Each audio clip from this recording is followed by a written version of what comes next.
नमस्कार, मैं हूं विक्रम वकील। आप देख रहे हैं हॉटलाइन न्यूज हिंदी। हम लोगों ने करीब 7 महीने पहले हमारा Gujarati YouTube channel hotline news शुरू किया था। उसको काफी अच्छा रिस्पॉन्स मिला और अब हम लोग ने हिंदी चैनल भी शुरू किया है। आप सब दर्शकों को हमारी मेरी एक आपको विनती है कि हमारी Hindi channel hotline news Hindi को भी आप सब्सक्राइब करें, लाइक करें और शेयर करें। आज हम एक बहुत ही इम्पोर्टेंट सब्जेक्ट के ऊपर बातचीत करने वाले हैं। जैसा कि तमिलनाडु के मुख्यमंत्री स्टालिन ने अपने स्टेट के लिए स्वायत्तता की मांग की, यानी इंडिपेंडेंट स्टेट की तरफ मांग की, जो अभी तक हिंदुस्तान में किसी ने नहीं की ऐसी। जम्मू कश्मीर भी स्वायत्तता थे, लेकिन वो आर्टिकल 370 के कारण उसको स्पेशल स्टेटस मिला था।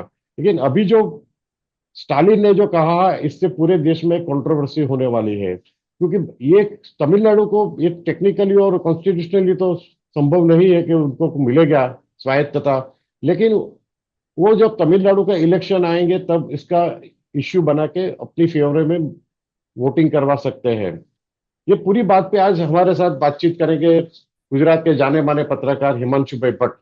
हिमांशु भाई, आपका हॉटलाइन न्यूज हिंदी में स्वागत है।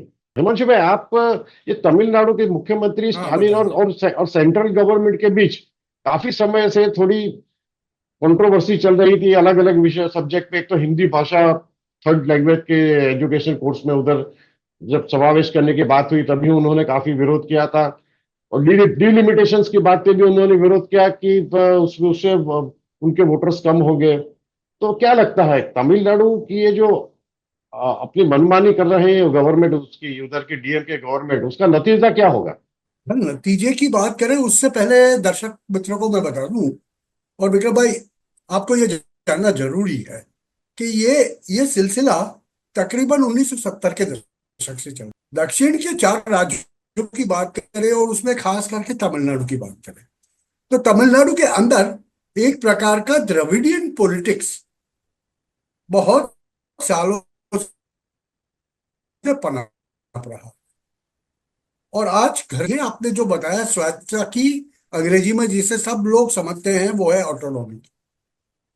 अभी देखिए, ऑटोनॉमी का जहां तक बात है, हमें यह समझना जरूरी है कि भारत विभिन्न राज्यों से बना हुआ एक देश है, मगर कोई भी राज्य के पास ऐसी ऑटोनॉमी नहीं है। केंद्र सरकार सर्वोपरि होकर काम करती है। राज्य के मामले अलग बताए गए हैं हमारे संविधान के अंदर, केंद्र के मामले अलग बताए।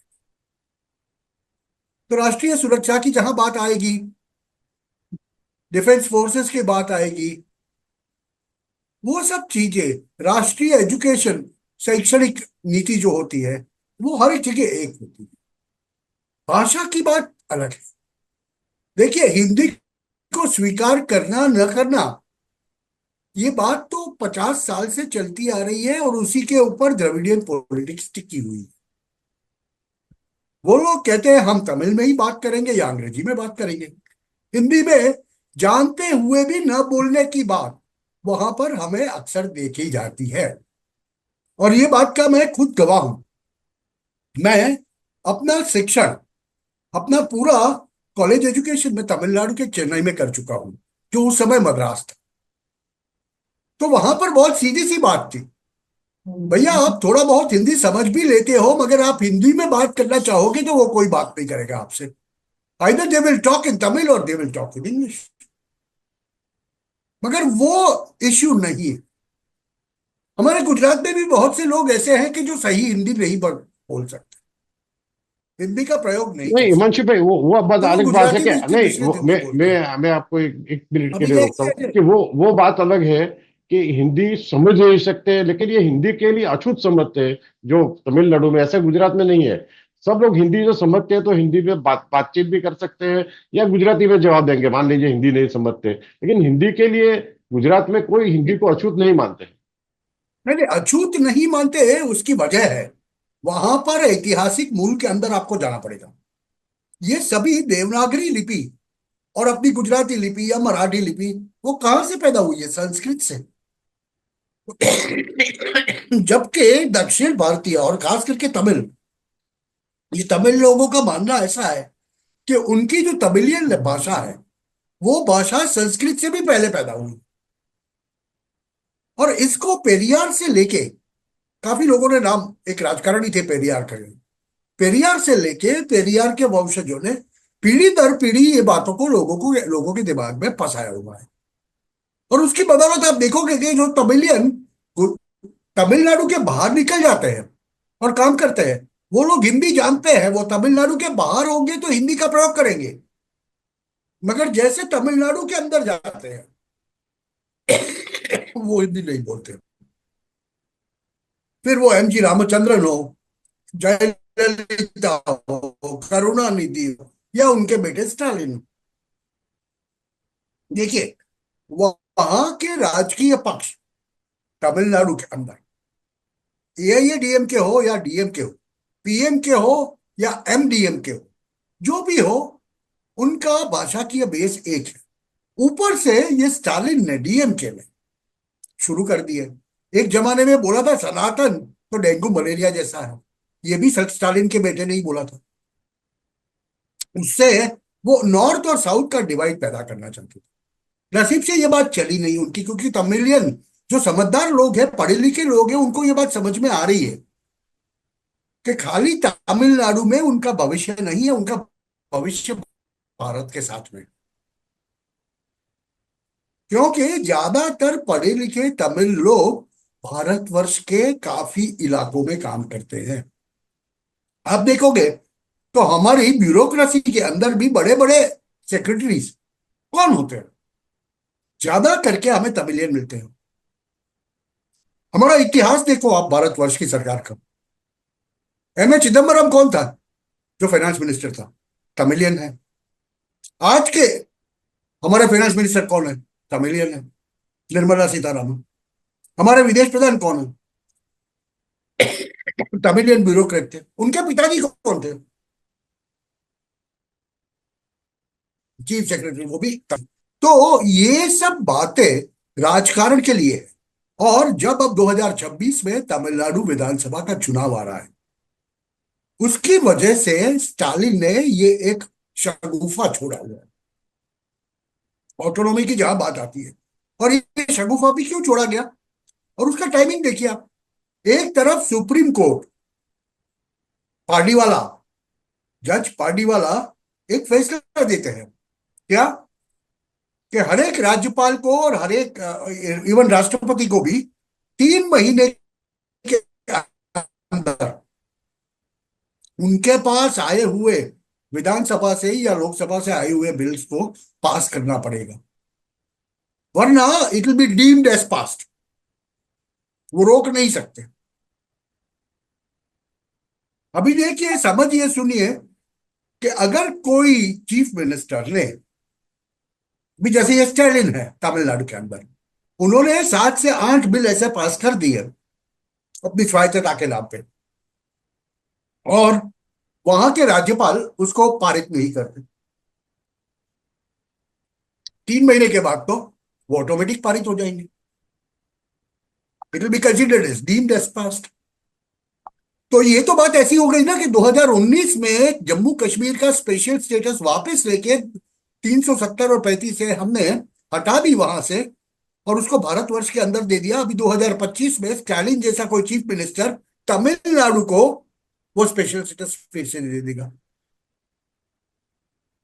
ये सब हो रहा है इलेक्शन के तहत, इलेक्शन को मद्देनजर रखते हुए। उसकी वजह है, बहुत सिंपल वजह है, क्योंकि स्टालिन और डीएमके को यह बात पता चल गई है कि एक जमाने में, बराबर सुनिएगा और मैं आंकड़े दूंगा अभी, एक जमाने के अंदर भाजपा, जिसका कोई वजूद नहीं था तमिलनाडु जैसे स्टेट के अंदर,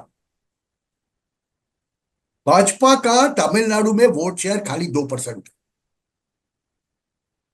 2% वोट शेयर से आप एक सीट जीतना तो छोड़िए, आप एक सीट की डिपॉजिट भी नहीं बचा पाते। और वही हाल था भाजपा का। भाजपा जब जब अकेला लड़ा है, वही हाल उनका हुआ है। मगर 2024 में भले ही भाजपा एक भी सीट न जीता हो, वहां पर अकेला चुनाव लड़ा, अपने बलबूते पे चुनाव लड़ा, और उनका वोट शेयर क्या है? तकरीबन 12%। और वो भी त्रिपांखीय जंग में। मतलब एक तरफ एआईएडीएमके का गठबंधन था, एक तरफ डीएमके का गठबंधन था और भाजपा का गठबंधन। मान लो एआईएडीएमके और भाजपा एक साथ में होते, जैसे जयललिता के वक्त पे थे, तो ये वोट शेयर 25-30% तक जा सकता था, दोनों का मिला के गठबंधन का। ऐसी स्थिति में तकरीबन 30 से 40% सीटें वो जीत जाएगा। तो डीएमके को ये बात पता चल चुकी है कि तमिलनाडु के जनमानस के अंदर ये जो भाषा का बहुत ज्यादा विरोध हो रहा था, हिंदी का, और राष्ट्रीय पार्टियों का बहुत ज्यादा विरोध हो रहा था, प्रादेशिक पक्षों के प्रति लोगों का लगाव था, वो धीरे धीरे कम हो रहा है। और अब जब 2026 के चुनाव आते हैं और भाजपा के पास एक करिश्मेटिक नेता है, एक चीज दूसरी ये समझने की जरूरत है, तमिलनाडु एक ऐसा राज्य है, दक्षिण के काफी राज्यों में ऐसा होता है। आप देखिए, पहले में जब तेलंगाना और आंध्र प्रदेश एक राज्य थे, तो एनटी रामाराव का करिश्मा चलता था। तमिलनाडु में एमजी रामचंद्रन का करिश्मा चलता था, एमजीआर का। उसके बाद के जयललिता का करिश्मा चलता था। मतलब वहां पर स्टार वर्शिपिंग, हीरो वर्शिपिंग का एक दौर चलता है, और उस दौर के अंदर और कोई भी आ जाए वो नहीं जीत पाता उनके।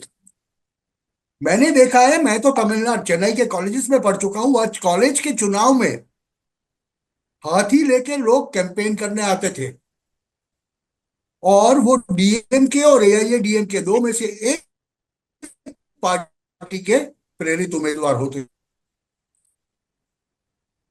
एआईएडीएमके मतलब एमजी रामचंद्रन और जयललिता, और डीएमके मतलब करुणानिधि। तो ये राजकारण वहां का थोड़ा सा अलग है। वहां पर आपको वो डीएमके एआईडीएमके की नेताओं के 40-40, 50-50 फुट बड़े पोस्टर्स और बैनर्स आपको दिख जाएंगे, उनके कटआउट्स दिख जाएंगे, और वो हीरो वर्शिप का एक एक वहां पर चलन है। वहां पर जो भी होता है वो हीरो वर्शिप पे होता है। मतलब अम्मा ने बोल दिया, मतलब उनको वोट मिलेगा। अम्मा मतलब जयललिता। तो वो जमाने में करुणानिधि के लिए जीतना बहुत मुश्किल था। मगर जैसे ही अम्मा गई, एआईएडीएमके के दो भाग हो गए, और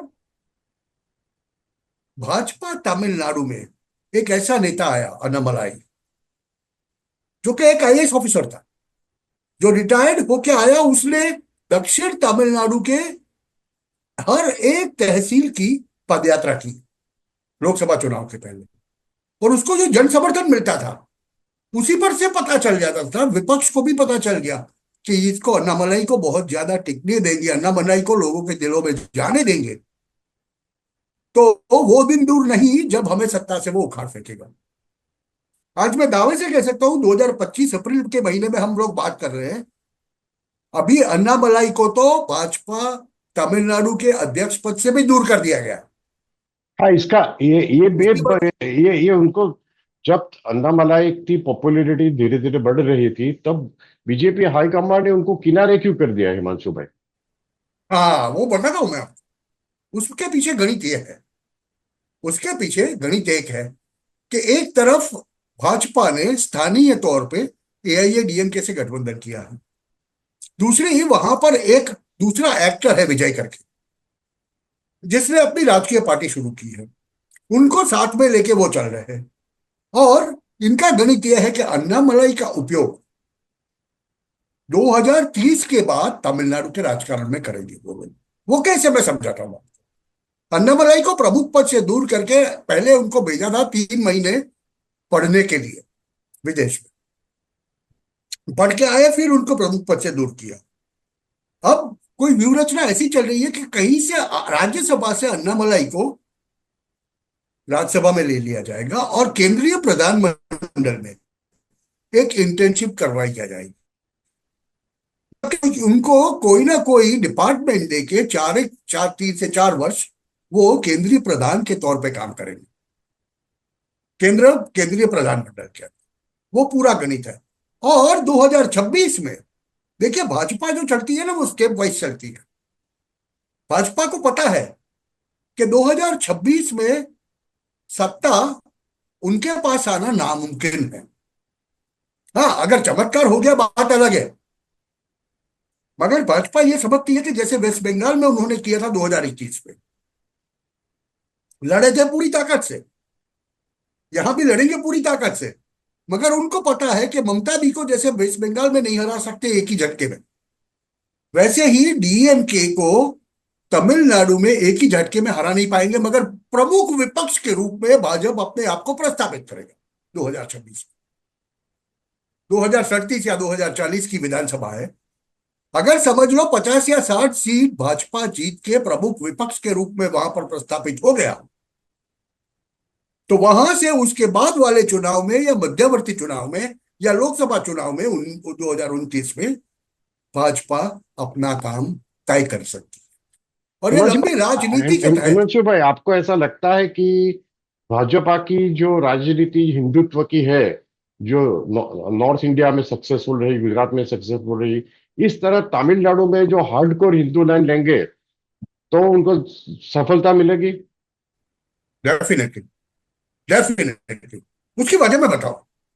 सी, तमिलनाडु का राजकारण जो है ना, वो अगले पिछड़े, मतलब ब्राह्मणों के प्रति, उच्च वर्ग के प्रति, उच्च वर्ग के प्रति एक धिक्कार की भावना के ऊपर टिकी हुई। वहां जो एससी एसटी ओबीसी वो लोग जो है वहां पर, उनको ब्राह्मणों से अलग कर दिया गया है। तमिलनाडु के अंदर दो प्रकार के ब्राह्मण होते हैं, आयर्स और आयंगार्स। आपको ताज्जुब होगा, आयर्स होते हैं वो ऐसे टीका करते हैं, अयंगार होते हैं ऐसे करते हैं, वो जो भभूत लगाते हैं ना ऐसे लगाते हैं, एक एक दूसरा ऐसे लगाता है, उस पर से पता चलता है ये अय्यर है या अयंगार है। जयललिता रहती वो अयंगार ब्राह्मण थी। तो वहां राजनीति इस हिसाब से चलती है, मगर 21वीं सदी के अंदर आज वो देख रहा है लोगों को कि लोगों को भेदभाव के बगैर राशन फ्री मिल रहा है, लोगों को भेदभाव के बगैर घर फ्री मिल रहे हैं, और ये सब केंद्रीय योजनाएं हैं, वो तमिलनाडु में भी है। वो बात अलग है कि चुनाव के अंदर डीएमके और एआईएडीएमके एक एक वक्त का फायदा इन लोगों को करवाते हैं, द्रविडियन पार्टी 5-5 हजार रुपए एक वोट के लिए दिए जाते हैं, वो बात भी सही है, मगर ये तो अभी भाजपा भी करेगा जब वो पूरे पूरे बल से चुनाव के अंदर जाएगा। तो आज मुझे तो जो दिखता है वो ये दिखता है कि स्टालिन एंड कंपनी, उनका जो बेटा है स्टालिन, अपने बेटे को प्रस्तावित करना चाहते हैं, जैसे करुणानिधि ने स्टालिन को प्रस्तावित किया। अभी वो स्टालिन की बात कर रहे, चलिए आप हिंदुओं का पूछ रहे थे ना, सर मुझे बताइए विक्रम भाई, स्टालिन नाम से ही पता चलता है क्रिश्चियन है, मगर उनकी माता प्रैक्टिसिंग हिंदू है। स्टालिन के घर के अंदर आज भी पूजा पाठ ही होता है, और स्टालिन की मां खुद मंदिरों में जाती है। यहां उनका बेटा उदयनिधि स्टालिन बोलता है कि सनातन डेंगू मलेरिया है, और दूसरे दिन उनकी माता को कोई एक बड़े मंदिर के अंदर पूजा करते हुए पाया गया। बताइए। नहीं, वो बात तो तो सही है वहां आपकी, लेकिन हिमांशु भाई एक है कि तमिल आज देखेंगे तो पूरे देश में सबसे ज्यादा अच्छे, सबसे पुराने मंदिर तमिलनाडु में है। पूरे तमिलनाडु में देश से, स्थित है। पूरे पूरे देश से सब लोग पूजा अर्चना के लिए तमिलनाडु जाते हैं, बहुत धार्मिक उधर के लोग। लेकिन ये जो स्वायत्तता की बात कर रहे हैं स्टालिन, तो उसको सपोर्ट मिलेगा क्योंकि ये इलेक्शन ओरिएंटेड है। आप जैसे आपने बताया कि अभी इलेक्शन आ रहा है, तो वो विकेंद्रीकरण करना चाहते हैं, केंद्रीकरण करना चाहते हैं उसका, तमिल वोट्स का। तो उससे फायदा मिलेगा उनको पॉलिटिकली? मैं नहीं मानता कि ज्यादा फायदा मिलेगा। उसकी वजह है ये है कि तमिलनाडु के लोगों को एक चीज समझ में आ गई है कि देखो, देश में अपनी आवाज रखनी हो तो जो पार्टी केंद्रीय राष्ट्रीय पार्टी से उनके साथ में रहना पड़ेगा। और आज अनफॉर्चुनेटली हमारे देश के अंदर विपक्ष किया वो राष्ट्रीय पक्ष, वो जो कांग्रेस, वो अपना प्रयोजन गंवा चुका है। It is lost its identity. Congress प्रादेशिक पक्ष बन के रह गया है। अभी ऐसी स्थिति के अंदर तमिलनाडु की प्रजा वो गैम्बल खेलेगी जैसे आप बोल रहे हो कि स्वायत्तता की बात तो करें हम, और मगर आप स्वायत्त होकर निर्णय करो, केंद्र ने फंड ही नहीं दिए, क्या करोगे आप? तो वहां पर ज्यादा करके पिछले 40-45 सालों में आपने देखा होगा, डीएमके हो या डी एआईएडीएमके हो, वो कोई ना कोई, या कांग्रेस या भाजपा, उसके साथ में गठबंधन में रहे। आज भी डीएमके कहने के लिए कांग्रेस के साथ गठबंधन में है। वो ये खेलने की कोशिश कर रहा है स्वायत्तता के नाम पे, मगर उसको भी पता है कि कांग्रेस का वजूद नाम शून्य हो रहा है, नाम शेष हो रहा है, जीरो हो रहा है। अभी ऐसी स्थिति के अंदर जहां कांग्रेस का वजूद नहीं बचेगा, तो क्या डीएमके को लोग वोट करेंगे?